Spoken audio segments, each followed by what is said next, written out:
know this sound?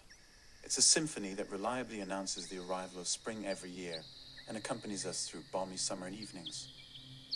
Most of us hear it every day, but rarely do we stop to appreciate its mastery. Welcome to another episode here at Wild World of Animals, and today we will look at one of our most famous, yet often overlooked animal neighbors, the common blackbird. Everyone recognizes a blackbird, but did you know that the jet black bird with a distinct yellow beak and eye ring is only the male? The females are colored much more subtly, in shades of brown and rust with a delicately speckled chest. This sexual dimorphism has a clear purpose. While the male needs to be seen to attract attention, the female needs to blend in with the environment while sitting on the eggs. What is interesting, though, is where we meet them today. The blackbird was originally a very shy forest bird. It wasn't until the 19th century that a process began that experts call synanthropization, moving into the vicinity of human dwellings. Today, urban blackbirds form a specific population. While the forest-dwelling ones often migrate to southern Europe for the winter, urban blackbirds stay with us all year round.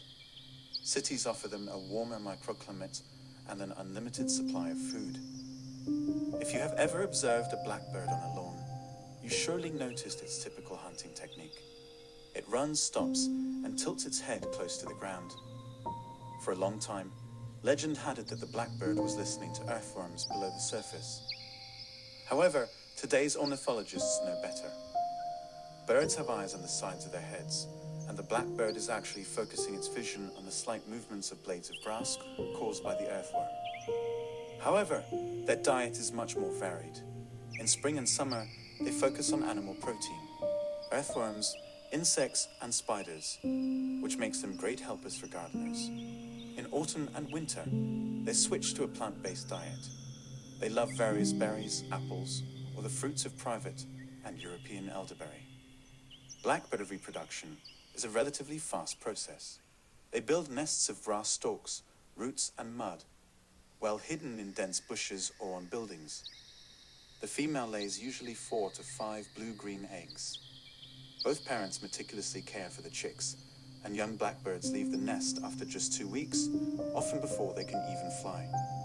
They hide in the undergrowth, where the parents continue to feed them. This minimizes the risk of a predator, like a cat or a marten, discovering the entire nest. And then there is their song. The blackbird is one of the best imitators in the avian kingdom. Their melodies consist of innate motifs, but blackbirds seamlessly incorporate sounds from their surroundings. Ornithologists have even recorded blackbirds mimicking ringing mobile phones or the sounds of sirens. Although it seems like blackbirds are everywhere, their lives are not easy. Besides natural predators, they face new, invisible threats. Around 2018, Central Europe was hit by the so-called Usutu virus. This mosquito-borne virus caused massive localized blackbird deaths, and their population dropped by as much as 1/5 in some regions.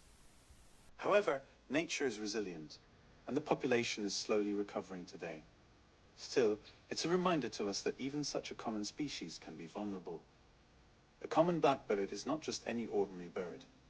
It is a master of adaptation, a genius singer, and a tireless hunter that decided to live right next to us.